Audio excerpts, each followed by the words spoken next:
I did later. He said, you will find that there is going to be a spin to find some enemy against whom we have to build space-based weapons, and now we should expect the symptoms, and that's the formula, except that it's all based on a lie. A supersonic saucer. Called the Silver Bug, it was truly revolutionary. The plans show in detail a multi-jet engine craft that boasted amazing maneuverability and speed. It's an intriguing thought that this concept may tie in with the work of the German scientists who brought saucer technology to the US at the close of the Second World War.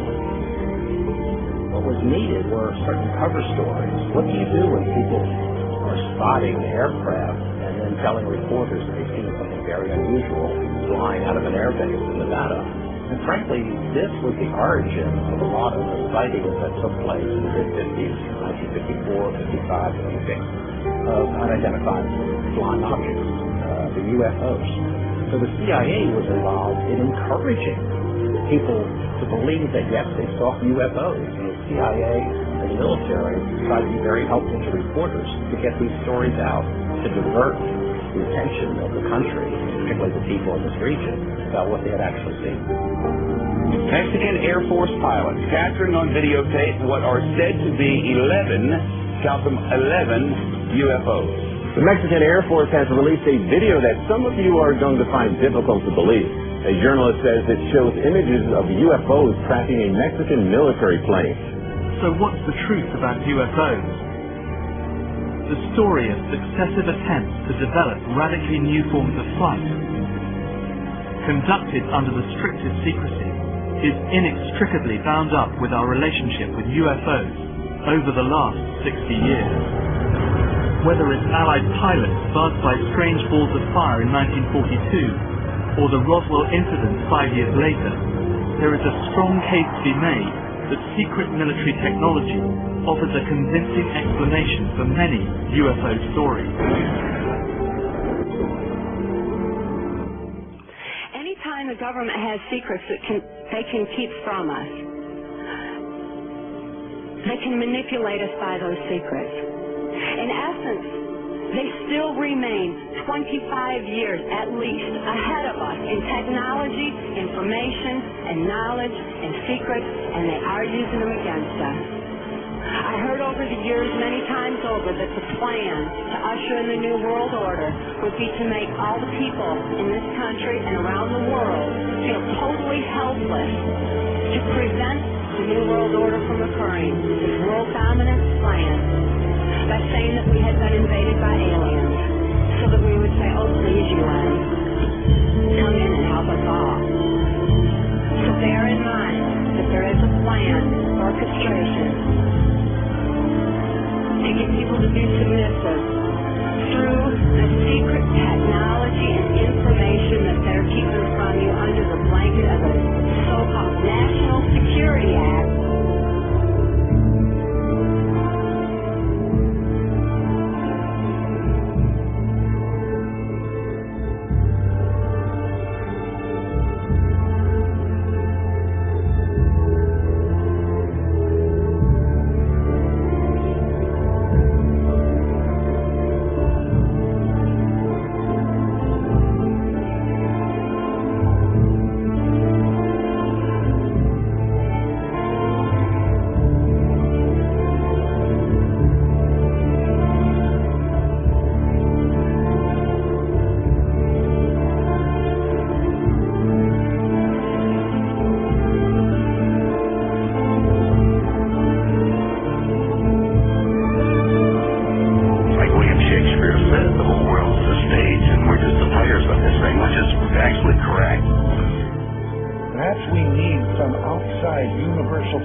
So what about the other 1% of the UFO phenomenon? Has there ever been legitimate sightings?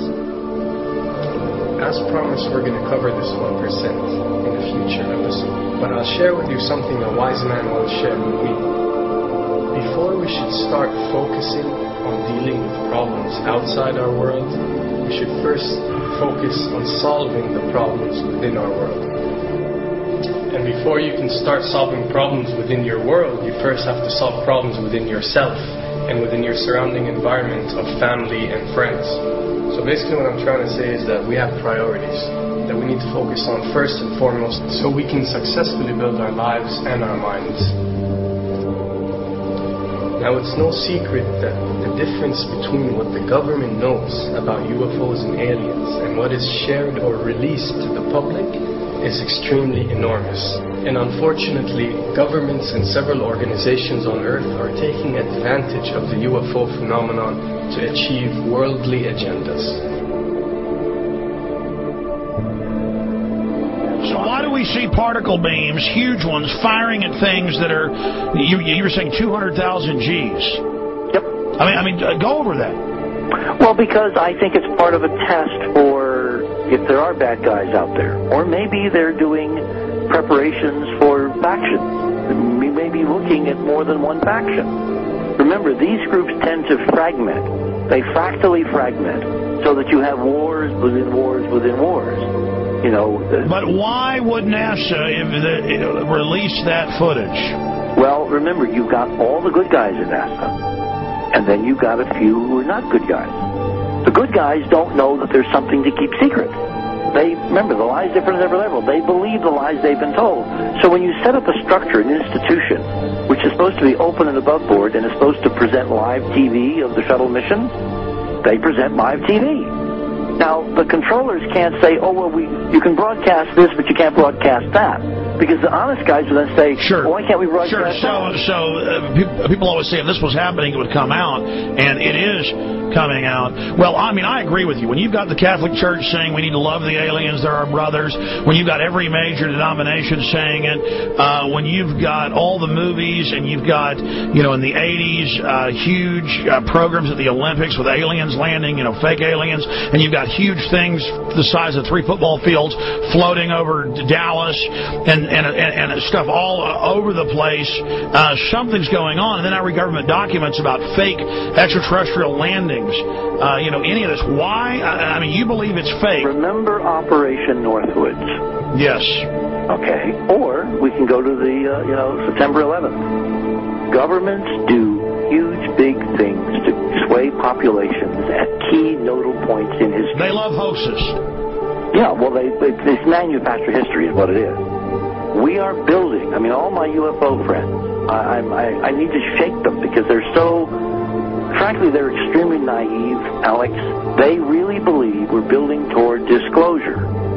I believe we're building toward a mass, carefully manufactured, fake event where ETs, who are really humans, who are really part of this secret clique, who are probably Nazis, who have developed or perfected their technology from World War II, which is why you've got to get, Joseph on. They are going to basically fake out the world. And there's an incredible window on the Nazi black ops program, the compartmentalized, incredible high technology efforts that were being funded by the Nazi war machine, particularly toward the end of the war in a desperate effort to win the war, and they fastened their hopes on several key technologies, some of which appear to be the control of gravity itself, which again is a separate piece of data from my work, which came at this from a hyperdimensional physics perspective. We know there's a lot of suppressed technology. 20 years after the B-2 bomber was already in service, they declassify it. So we have a lot of cases of that. We know there's a whole shadow government. This is technology and physics, Alex, that would make anything you think you know like a candle flame compared to a hydrogen bomb. This is a physics that literally allows you to rearrange time.